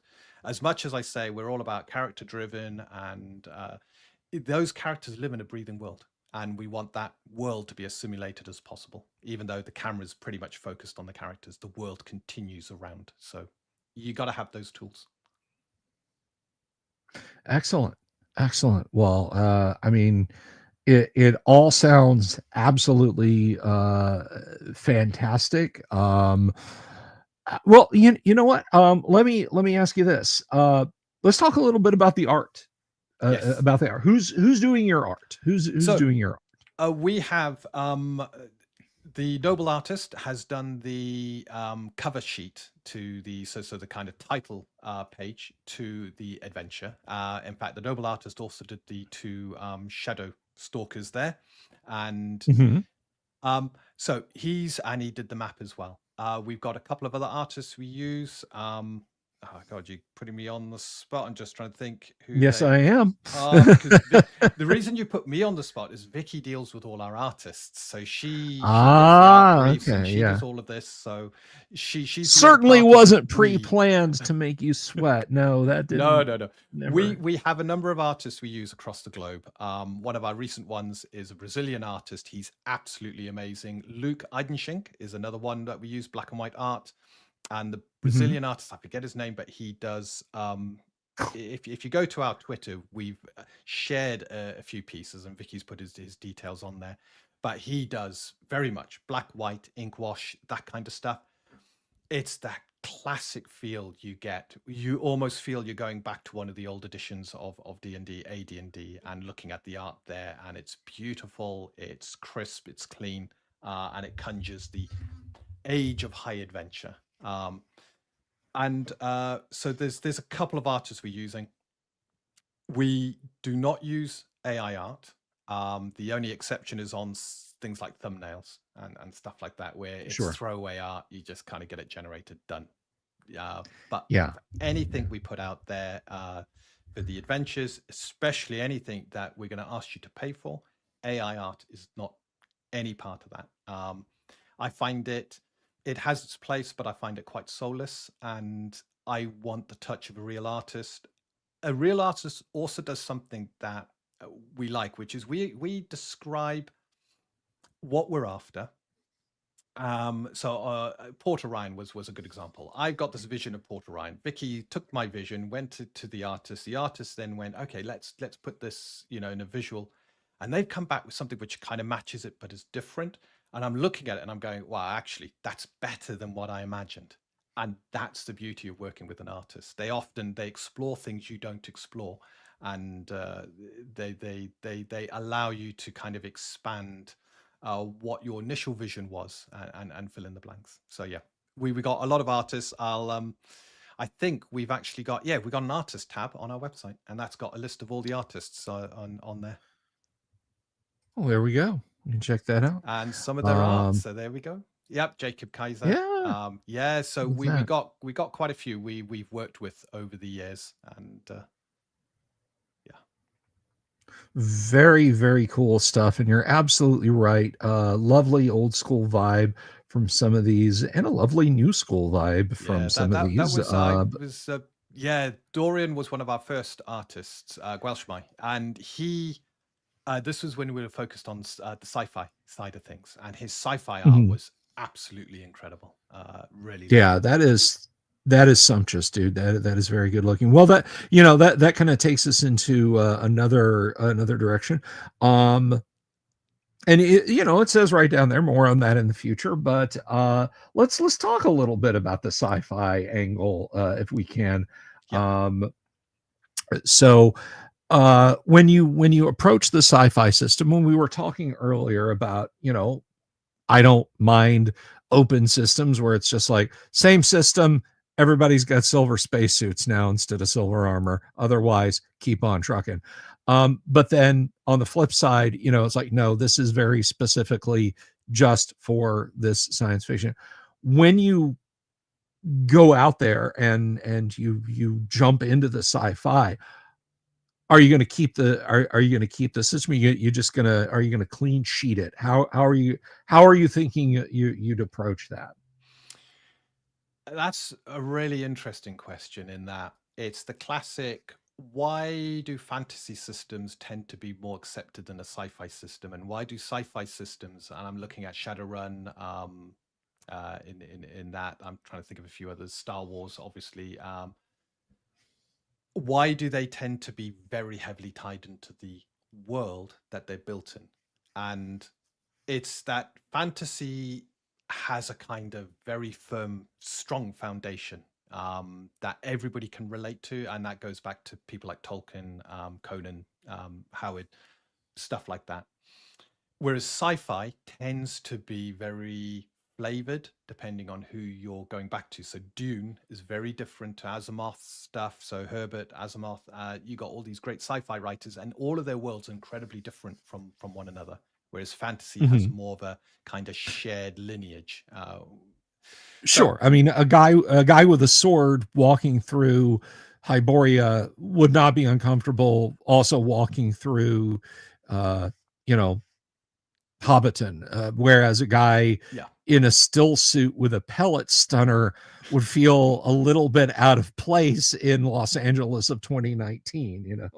absolutely. So when it comes to the sci-fi system, we will be tying the system heavily into the world, because I think that just works better. And again, nothing stopping you if you like the system, adapting it to your own sci-fi world. But I tend to find sci-fi worlds take a lot more effort than a fantasy world to put together. A hell of a lot more effort. There's a lot more to think about, a lot more moving parts, a lot more complexity. Magic is magic, but when you bring science into the mix, all of a sudden you've got all these different ways of doing things. And some of them are kind of counter to each other. So space travel, for example, hyperspace versus warp speed versus folding of space versus, you end up with all these different sort of conflicting things, that when it comes to a sci-fi setting, I find most of the time the rules are built to fit the setting. That's not to say you can't have a general set of rules that are designed to fit Right. any sci-fi setting. I think GURPS has their own sci-fi uh, uh, kind of area. And I know It also has D20 did. everybody else's sci-fi area. It has, yes. And D20, that was Wizards Again, did a kind of modern role play system, which is Mhm. very generic and designed to be adaptable. But then I find you lose a lot of the heart of those systems. Part of living or playing in a sci-fi system is how do they deal with the laser guns? How do they deal with this technology? How do they deal with that technology? And that becomes baked into the system. And we've got heavy magic in Kaseya and the fantasy version of Untold Destiny, which happens after the sci-fi universe has run its course. So when we go back to the sci-fi, that magic, because you're living in a very magic-rich time, that has to be toned back down. And it has to be reflavored, and it becomes more psychic abilities, stuff like that. But then On the flip side, you get a lot more a lot more options in the way of technology. What technology brings? You got your riggers, kind of to use a Shadowrun term. You got your riggers, your deckers, your hackers, your people who go out and scout, people who fly spaceships, people who all of a sudden there's a lot more options than you would have, which are typically replaced with, oh, I use magic, or I'm a divine caster, arcane caster. So it's complete. I suspect what will happen is when we do the sci-fi system, it's going to be, okay, let's go back to basics. What sci-fi systems, classic sci-fi systems, do we like? What can we learn from them? What do we understand from them? Now let's see what works for our world and what we want from the system, and then developing it Mhm. in the same vein that we did with Untold Destiny's fantasy version. Yeah, for sure. And you talk about the challenges of building a sci-fi anything for tabletop. I mean, you know, I think there's a valid argument to be made that Star Wars is not science fiction. Star Wars is space fantasy. I would agree. Yeah. And that doesn't mean it's bad. Quite the contrary. I don't really want to hear Harrison Ford or Mark Hamill talk about orbital frequency. It's like, what's the resonance of that moon? Where are we near the Roche limit of that star? Are we going to be saying, no, it's like, there's Darth Vader, fly my ship towards him, which maneuvers like a P-51 Mustang and shoot him with lasers, pew pew, right? Yeah. That's what you want out of some sci-fi, and so on and et cetera. So I feel like you're absolutely right in that it's kind of a balancing act to see what are you going to support, what is realistic in your sci-fi setting, and at what point do you say, you know, it's like the problem I ran into with Crom, the character record organization manager. I had so many people saying, "Are you going to support this? Are you going to support Oriental Adventures, Dragonlance Adventures, Unearthed Arcana, um, Wilderness Survival Guide, Dungeoneer Survival Guide, Manual of the Plains, Greyhawk Adventure? Just on and on. What are you going to support? What are you going to support? This Dragon Magazine option, that Dragon Magazine option." And at the end of the day, you've just got to draw a line. Yeah. You've just got to draw a line and say, for the value of this system and my sanity, my science fiction game I'm releasing to you guys works like this. If you want to include real Newtonian physics, go right away. I'm not going to say don't, but you're not going to get that expansion pack from me, at least not anytime soon, right? Yep. Yeah. So you kind of you like I said, you have to draw that line in the sand. But regardless of what it is, if you apply the same love and care to it that you obviously are with the fantasy, it's going to be it's going to be good stuff. It's going to be good stuff. Thank you. You're quite welcome. So I know it's the we'll just slide that away for now. I know it's the deep dark winter time now for all of us here on north of the equator anyway. But just we were talking about cons earlier. Do you guys you got 20 days and then this launches. Are you going to do for lack of a better term, a press tour, to go out and hit some more cons this spring? Is that on the menu? At the moment, we're focusing on the one shots through Roll20. We've made, as I said at the start of your show, we've made a lot of friends on the internet, and these friends exist all across the globe. So what we're looking to do is invite some of them to come and play one shots. And then if they've got a channel and they want to live stream it, brilliant, we'll live stream it. And we're going to do that before we start looking at cons. The problem with going around and attending conventions is two things: the time and the money it takes. That said, we've got our eyes on the con schedules for next year. And I think next year is going to be the year that we start to hit the cons in the UK at the very least and get out on the road. When we went to the UK Games Expo, it was a blast. We had a stand there. We met so many great people. I was running these demos, and we have a core group of followers from that convention that still they get the newsletter from us. They just absolutely love what we're doing and have remained faithful followers. I think most of them actually through YouTube, through Facebook. So we got a Facebook page and a good number on there that's slowly growing by the day. So yes, conventions, absolutely. It's probably not this year. I think we just got too much going on this year, but definitely next year. Oh, sure. Sure. Yeah. I mean, you've got a release dropping, and as you say, you're getting people over on Roll20, and that's I think I feel like, unfortunately, that the national pastime, for whatever value of national it is, Europe, the UK, Australia, the United States, Canada, wherever you are, if there's internet, the pastime is complaining about internet. But people tend to overlook that. Back me up here is a pretty damn fine community in the TTRPG world online. You tune out the noise and you don't worry about the people grousing about who said what on Twitter 5 years ago and now we need to cancel them and so on and etc. It's a good uh, community out there. I think that's just my opinion. I completely agree. A year ago, I think I had about 30 people following me on X, and now I'm I think over coming up to 500, 488 I think I'm on. And that growth has been fantastic. The people I have met, I noticed a few in your chat, Yang being one of them. He ran a great one shot for me and Vicky, and I love what he's doing with his system.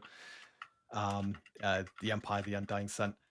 I have met so many people, and it's the one thing I've come to realize is that there are, and I love celebrating this to the point where we do an interview show now with any indie developers to just talk about their systems, which is there are so many different systems. There's so many ways of playing around that table.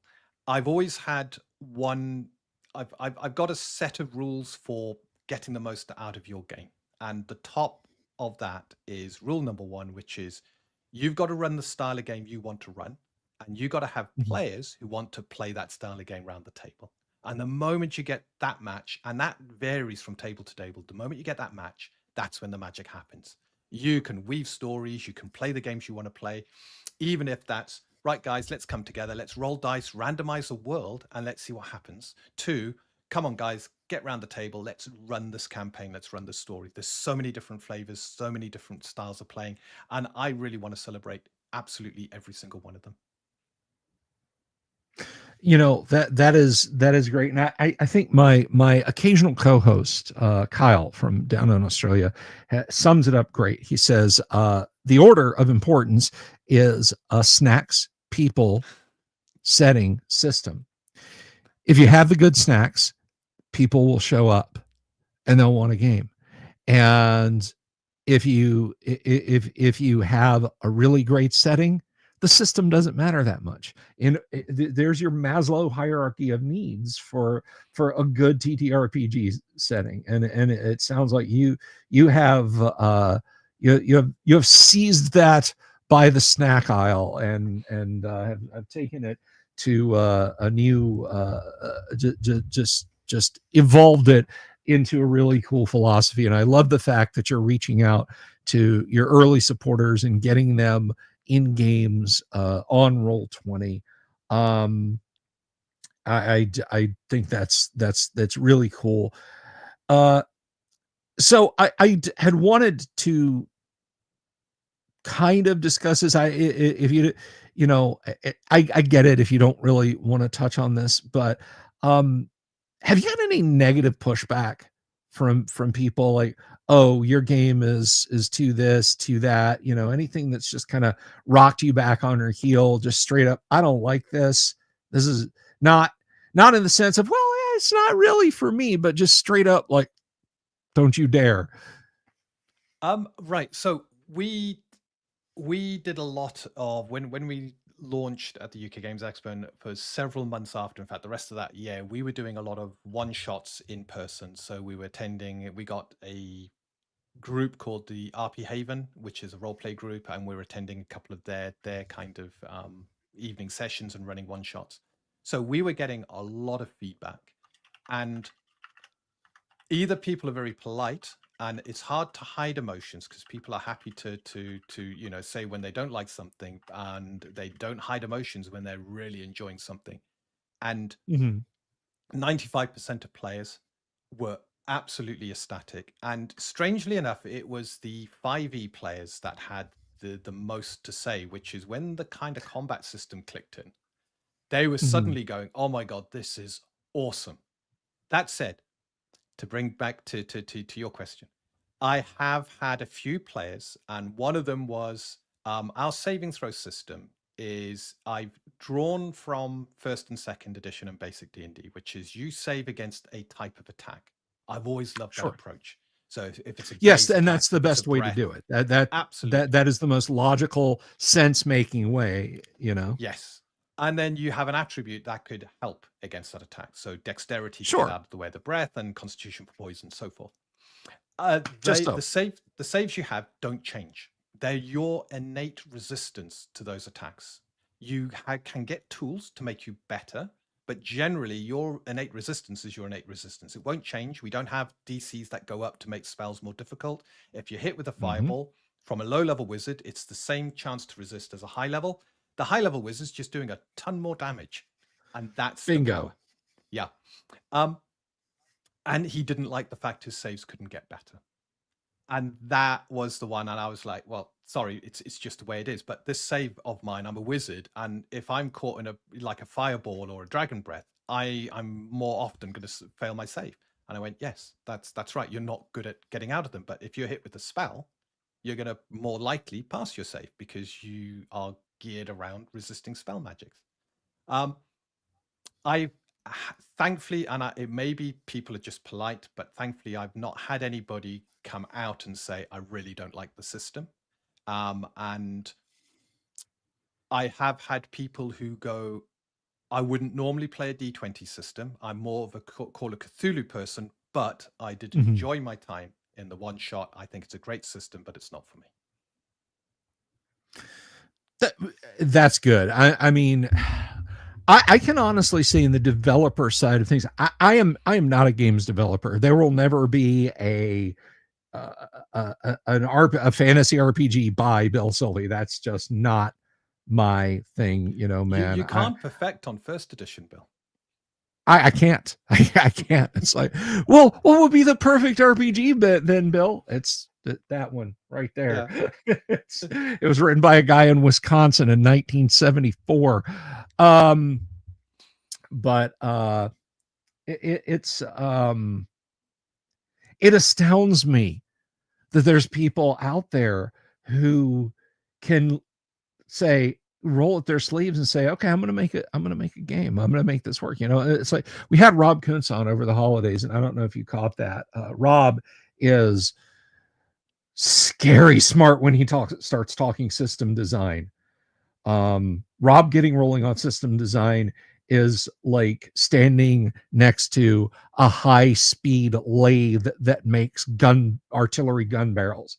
It's like you see all that spinning metal and you're like, this is horrifyingly cool to watch. I best not get any closer. You know what I'm saying? But to have that kind of mind to do what you do, to go in and say, okay, I'm going to do that. I'm going to run the big machine and mill something out of this hard metal. I just, my hat's off to you. And I think a lot of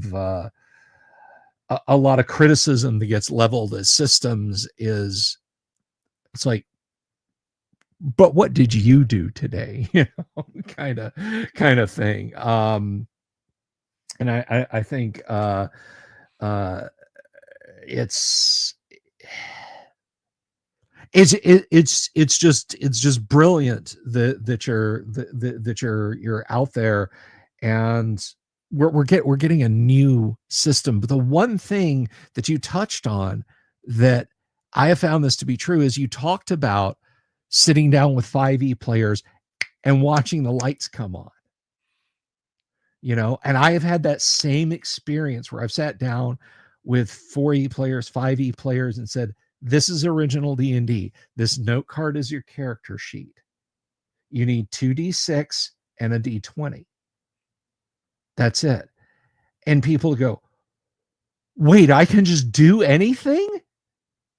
Yeah, you can just do anything. Isn't that such a beautiful feeling when you build such a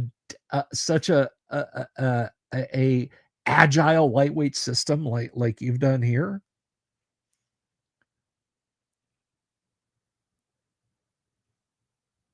I think I did a video about that, talking about skills. I think it was a love letter to skills, where I actually delved into the idea that your character can do anything, and the pros and cons of having no rails around your character.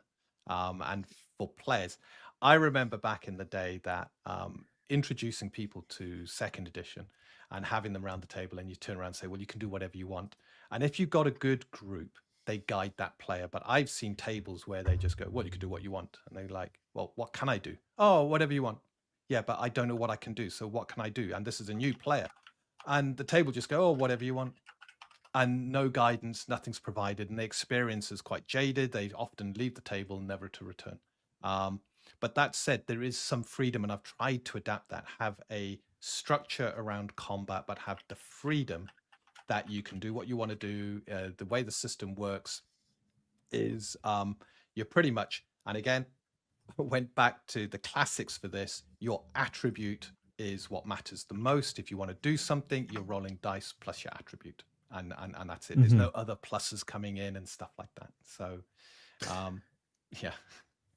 And by the way, if you guys want to check out Dean's video, his love letter skills, that's the tag to it right there. You guys can just go check that out. I want to see that sub count over there on Untold Destiny, Everae Games on YouTube. Let's see that go up, guys. Oh, I'd really appreciate it. We only did YouTube about a year ago, and recently we've been putting a lot more effort to it. Shorts, Bill, Shorts is where it's at. Yes. And Shorts is where I'm with you. I do a whole scripted thing. I read the script. I then go in, and all that little bits of dead air, you having to get out. It's like you're reading it without taking a breath. Yeah.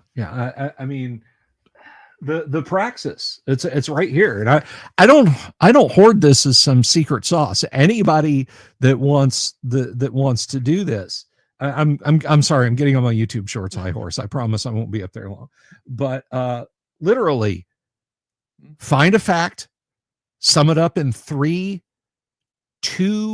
to 3 sentence paragraphs, and put up some pretty pictures. Film it in 9:16 and upload it to YouTube. That's it. Just cut your verbal tics out of the audio first, and that's it. It's that easy. Yeah, it's just that easy.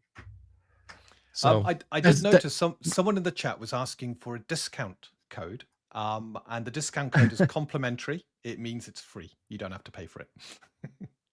Well, there you go. And you guys got free stuff. See, all you good Lord, 245 of you maniacs over on YouTube watching us right now. Thank you all. Let me know you're watching. Just give a little wave in the chat. Like the video, share the video, throw me a $10 super chat. That's awesome. Kidding. I have to make the joke.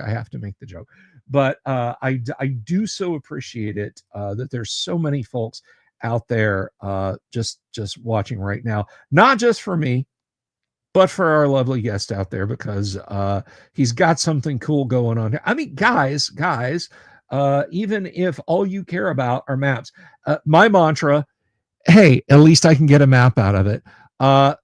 Check out classic maps. I'm gonna do this. I'm gonna go to Get Now because I want to see this over on Drive-Thru, and hopefully I just didn't front face my my DTRPG account. But I mean, here, guys, $5, $5 for these map templates. Um, do it, do it. Go and check it out, because that was going to be the question du jour was, well, hey Dean, how does a fellow get these awesome maps? It's right there. It's right there. It's right there. Yeah, and $5. choose the color you want, or take all the colors, and they are really simple, dead easy to put together. I had someone on X about a month ago, just sharing what they'd created within minutes. And if you love that, Oh classic yeah, map, yeah.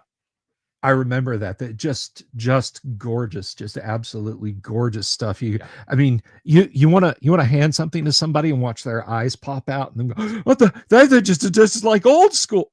yeah, Give them a map and made with something it like this. conjures the imagination, because you're now looking at these rooms and you're not looking and trying to work out what's in the room. You're imagining what could be in that room.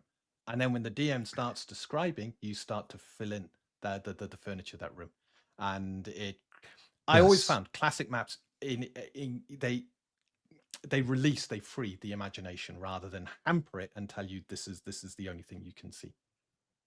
Yeah, and we were talking about that just a couple of nights ago here on the show. I don't. I think modern maps. I don't know if it's lessened up since then. I don't know, but you know, the people who do maps where there's drop shadows, there's blood stains on the floor that have a specular highlight on them, there's a Mm, squashed spider image, or maybe I just had a dead spider in my D&D book. But you know, they're very textured, very cartoony, very artistically enriched, are not necessarily what I need as a DM. no. I need room dimensions, a clearly visible room number, and clearly visible iconography around the room. You Yeah. know, do I know that's a secret door if you have just a section of wall with a faint blue line dash through it because you didn't want to put a big S in the middle of the map for the door, but this way it's all cool and looks pirate mappy? That doesn't help me at the table. No. That makes my old person eyeball strain. So I love the fact that you have the classic maps. You've got the three colors here. You've got I call it the Temple of Elemental Evil shade Yeah. there, and then you've got the two non-repro blue. Dean, do Yes. you know why blue? Yes. Because You photocopiers do know why blue? couldn't pick up the color clearly. So yeah. That is right. That is right. The only way to defeat that would be to go spend 10 cents at the school bookstore and get one of those yellow, get a plastic folder cover in yellow, and then lay that on the photocopier before you copy the map. Don't do that, kids. It's theft. It's wrong. But yes, that is still today, even in digital work, they still use non-repro blue. You can go on Amazon and buy non-repro blue pencils so you can mark stuff that's going to pre-press. People can read it, but it won't screw up the thing you're putting. And I don't know if TSR did that to defeat photocopiers originally, but it probably thwarted more than a few people who wanted their own D&D maps for free. You know, Yeah. you might get the And I module, think but you won't get the maps. Yeah, and I think they just look cool. Those colors have become such a part of my childhood, and every time I look at something like that, it just conjures such fond memories of the games I played. I want to return that. TTRPGs become very computer based, and with it becoming computer based, it means I've seen map packages where you just draw a room and it puts all the furniture in the room for you. And I'm there Mm, thinking, what are you creating? You're not creating anything. You might as well just let AI run the game for you, because at that point, you're not actually adding anything to the game. You're letting the computer add it. And I'm not saying you can't have tools, computer aided tools, but sometimes they go a bit too far. Sometimes they take away from the imagination, the freedom you have around the table. It comes back to what you just said, Bill. You can do anything. If you've got a room that the DM's described, you can do anything in that room. If you're looking at a map with a very detailed graphical representation of a room, you're now trying to look at what that map allows you to do. yeah, and that is that is special. That is something that I want more of in TTRPGs today. Than, it's just, don't go outside this. We've created the adventure here. We've balanced all the encounters. We've drawn this sepia tone, crunchy looking map, and you can't even say there's a barrel across the room because we didn't put one there. Yeah, the barrels are over in this corner, and that's where they're at. So that's the approach we've taken to the adventure as well, is to give the GM enough material so they understand what the adventure is trying to achieve, but all the freedom to do it in their way, their style, and make any changes they wish. So it works completely out the box, but it's not.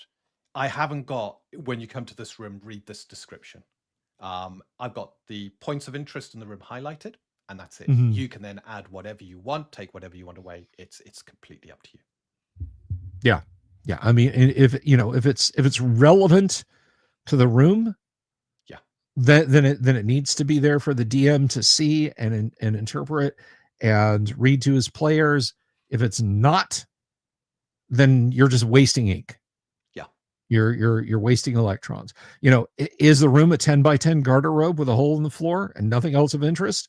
Then say that. Don't give me 3 paragraphs describing how bad it smells.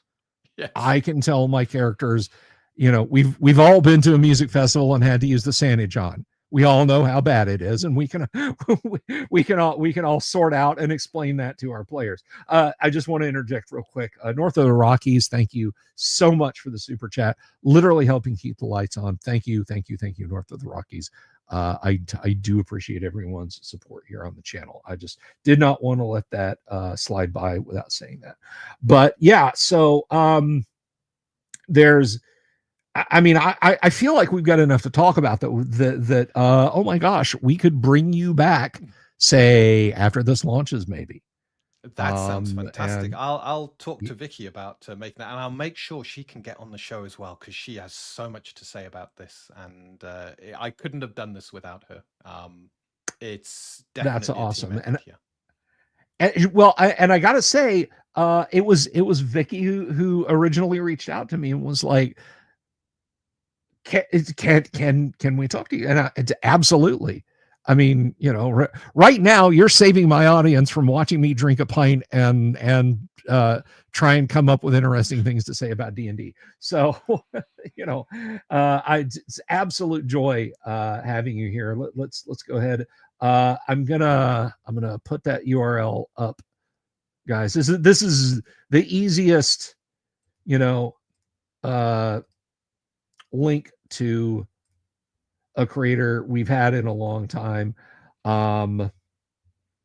So I thank you very much for having something nice and easy, but it's right there. It's Everae Games, guys. You can check that out. Gosh, was there anything we didn't cover? Anything else that you would like to go over tonight that we did not give vent to? We've covered a lot. There's a lot more I could get into on the system, but I want to get the rules out there first, and then I'd love to come back and do a bit of a deeper dive. I'd also, at some point, Bill, just love to talk about the classic age of roleplay, first edition, second edition, whatever it happens to be, because there's fewer and fewer people on the internet now who want to talk about where the TTRPG hobby started, and to talk about some of the great games we had, some of the great adventure modules and stuff like that. We've got to keep that message alive. We got to keep talking about it.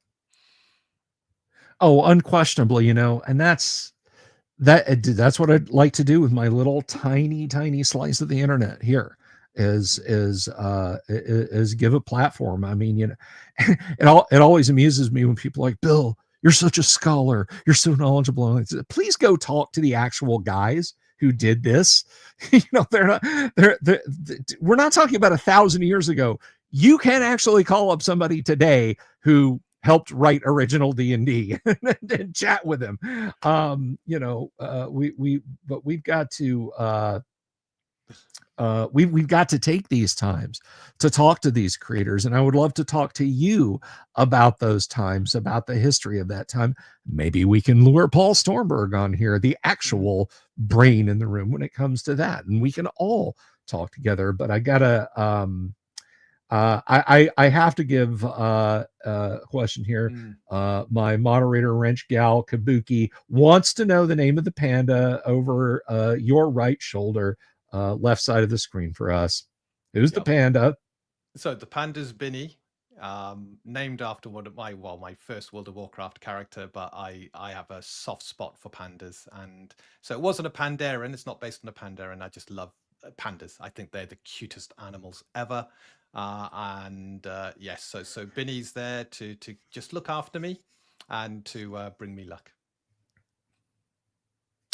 Well, there you go. Binny keeping an eye on her shoulder. And I would say Binny has had great success because this looks like an absolute banger. Dean, thank you so much for being here tonight, brother. And thank you to your lovely wife for pushing you out on the stage. Next time you grab onto her wrist and you drag her out here too. Oh, I will do that. Maybe we can do something a little bit time-wise that works better for you guys, because I know this is primetime TV for me right now. You're dying inside going, shut up, let me go to bed. No. To be honest, we've accepted, we live in a global world. If this is your prime time, we'd rather fit into your time slots than change that. So we'll just make sure she can get the day off the following day, and we'll make a big party of it. Sure. It sounds like fun. There's some sweet, wonderful people in Greece who are big fans of the show, and I've had them on as guests before. But when I'm starting at 9, it's 2 a.m. in Greece, or 3 a.m. So me doing a 2-hour show means they don't sleep. But yeah, I try and be sensitive to it. One more question for you, and then I promise I'll let you get going. You thinking about hitting the Guac this year, the Great Underground Online Gaming Convention? Well, I will need to find out a bit more, and I will tell you about it. Yeah, please do. We'll chat over some Hennessy and pistachios in the green room.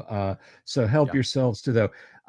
Dean Go ahead. I have heard you mention it, and it sounds intriguing. I would love to be able to attend.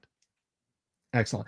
Dean from Everae Games, everybody. He's going to go and collapse face first on his bed. Thank you so much for being here. As for myself, I will be back tomorrow night again. We are working up to whatever it is we're going to do on Friday evenings for Sci-Fi Friday. I'm working on inviting a couple of other people on, because we've had some folks retire for the now, but that will be a lot of fun. But one thing I can tell you, that regardless of what we do, and by the way, 303 people watching on YouTube tonight. My heart. Thank you so much, guys. Thank you so much.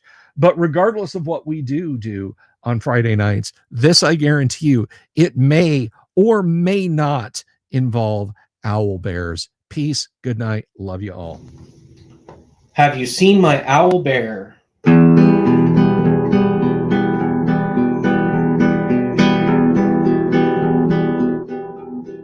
Here's to all the weirdos everywhere, in the woods and in the air. Have you seen my owl bear? Should I shave off all my hair? Bobs are all around, some live in tunnels underground. Some are fat, some are rich, some are sleeping in a ditch.